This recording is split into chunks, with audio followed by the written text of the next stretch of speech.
Bonjour à tous, bienvenue sur ce nouveau live Croque Kilo, ce nouveau live diététique et ce nouveau live en plein dans le confinement. Je suis ravie de vous retrouver à nouveau aujourd'hui. Donc j'essaye tous les jours de vous proposer des petits sujets. Étant à la maison, je vais essayer avec les idées et avec les questions que vous me posez régulièrement d'aborder différents thèmes.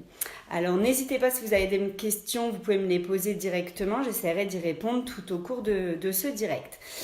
Aujourd'hui, en fait, l'idée, c'est de vous donner des petites astuces et des petits conseils de bonnes pratiques à adopter pendant le confinement. Donc, en préparant ce sujet, je me suis clairement rendu compte que les choses que j'allais vous dire, les astuces et les conseils que j'allais vous donner, ne sont pas forcément applicables que pendant le confinement. Vous verrez, vous pourrez garder ces astuces et ces conseils même pour après cette période. Alors bonjour à tout le monde et tout le monde qui me rejoint et n'hésitez pas, je vous le redis, à poser vos questions. Alors ma première petite astuce du jour, c'est ce que j'ai fait ce week-end en fait et je me suis dit ça valait le coup de vous donner l'idée. Je me suis fait un petit tableau en fait sur lequel j'ai noté une colonne féculent, une colonne protéines, une colonne légumes et une colonne avec tout le reste plat préparé. Alors c'est quoi ce petit tableau? En fait ce petit tableau, l'idée c'est de faire le tour de vos placards à la maison, frigo, congélateur et de noter, vu qu'on a le temps en ce moment, de noter tout ce que vous avez et de les ranger, de les ordonner en fonction de la catégorie de l'aliment. Donc voilà, j'ai fait le tour. Est-ce que je vous montre comment on fait le tour des placards? Allez go, suivez-moi. Donc j'ouvre mon frigo, j'ai noté, petits aléas du direct, j'ai noté tout ce que j'avais. Et ensuite, idem, le placard. J'ai pris aliment par aliment, les pâtes, le riz, etc. Vous avez compris le principe.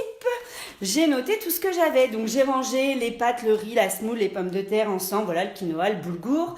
J'ai également mis ensemble tout ce qui était viande, poisson, œufs, jambon, les conserves de thon, de sardines, etc. Tout ce qui était légumes. Donc en fait, j'ai mis aussi bien ce qui était frais, ce qui était sec dans les placards que ce qui était congelé. Comme ça, j'ai vraiment un état des lieux de mes réserves au jour J et je barre au fur et à mesure. Ça permet vraiment de suivre sa consommation en direct. J'ai mis en dessous les plats déjà préparés tels que une flamme cuche dans le congèle, un pot de sauce et puis j'ai mis également les sucrés, type des petits gâteaux, des sorbets ou des fruits congelés. Alors pourquoi j'ai fait ça? En fait, je me suis dit, voilà, l'idée, c'est vraiment de voir ce que j'ai. En cette période particulière, en ce moment où il faut essayer de limiter ses déplacements, ça vous permet de bien voir ce que vous avez et de pas forcément retourner en course trop régulièrement. Si vous avez plus de pommes de terre, au lieu de vous dire je vais en racheter, vous dire non mais en fait j'ai encore des pâtes, du riz, de la semoule, donc je vais plutôt adapter mes recettes avec ce féculent-là. Ça peut vraiment fonctionner, ça peut vous permettre d'éviter d'aller faire des courses trop souvent et vraiment d'y voir clair et de suivre votre consommation en direct. Ou alors, à l'inverse, de vous rendre compte que vous n'avez pas assez, de faire une bonne fois des courses pour remplir les colonnes et de ne pas y aller tous les jours. C'est vrai que souvent on a tendance à acheter sans vraiment se rendre compte de ce qu'on a et à oublier ce qu'on avait déjà. Donc après, une fois que vous avez tout ça, le but c'est de faire des menus, de vous faire des recettes ou d'adapter les recettes que vous aviez prévues ou de réadapter vos menus en fonction de ce que vous allez avoir dans les placards. C'est vraiment facile et franchement, je vous assure, ça peut vraiment vous aider de faire ce petit tableau.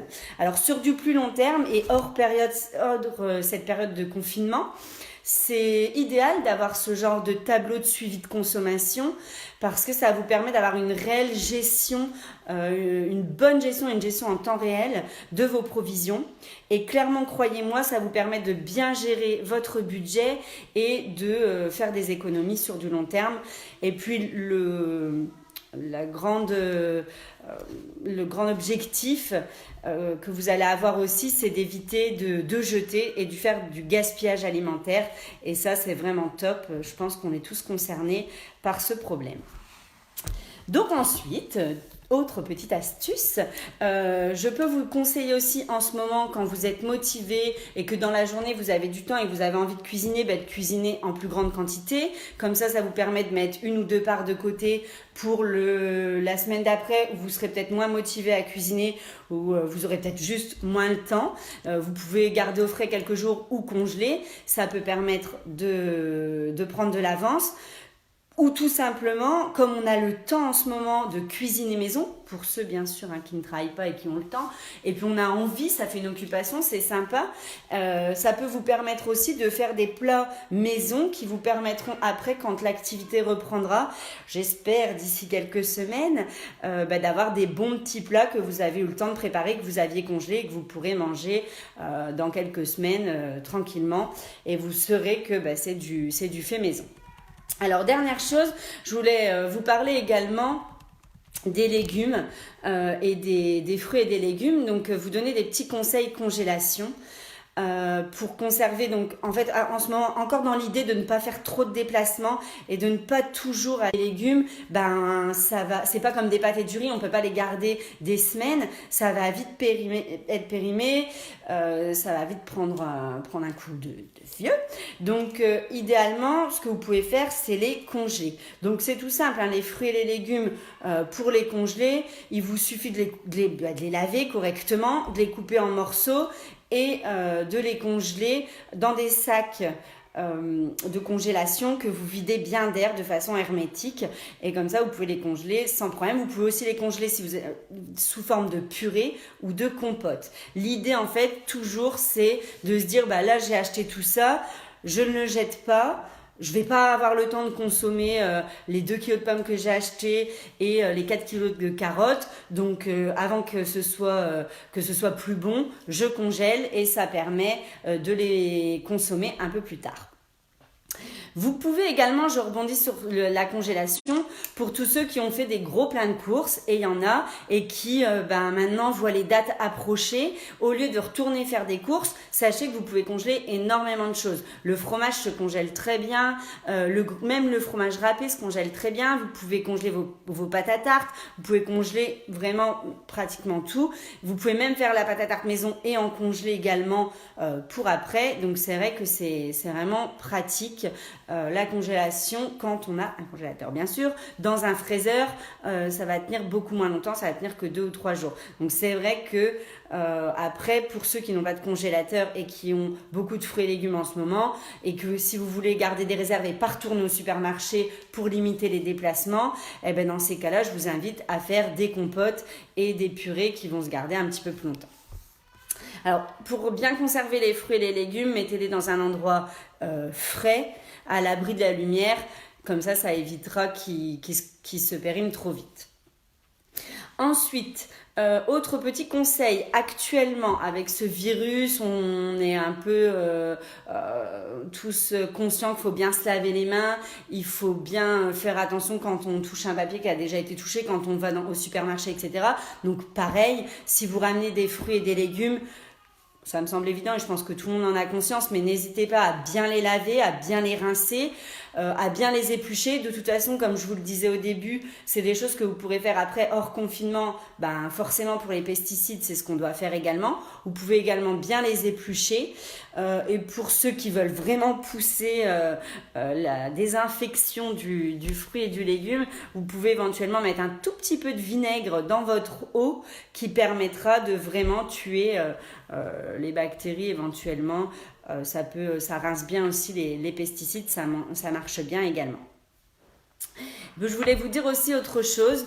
En fait, j'ai été confrontée à ça la dernière fois quand j'ai fait les courses, donc je voulais vous en parler aujourd'hui, c'était l'occasion. Sachez que on entend plusieurs choses sur les réseaux sociaux sur ce virus justement.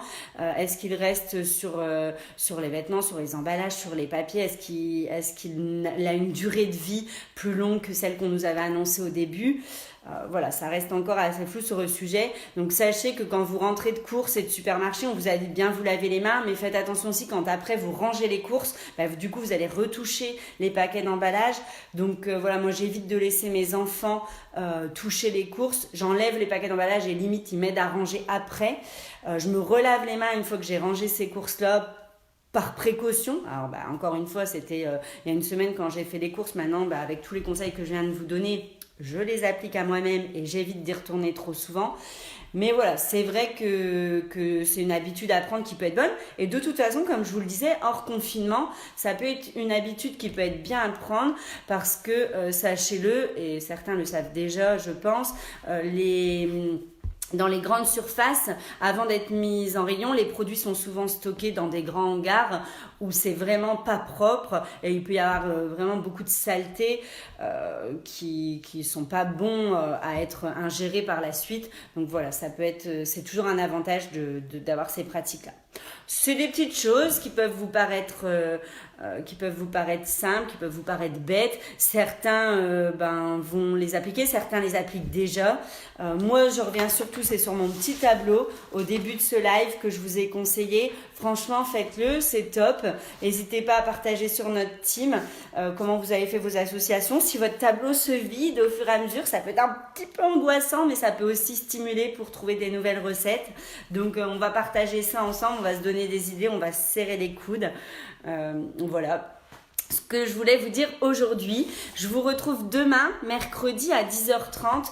Je vais vous proposer en direct une recette ensemble pour les petits déjeuners et les goûters. Une recette qui est dans le livre Croque Kilo, le livre des recettes Croque Kilo, le tome 1. On pourra partager ça ensemble et puis ça vous donnera une idée de recettes pour les jours à venir. À demain du coup. Bon après-midi à tous. Ciao, ciao.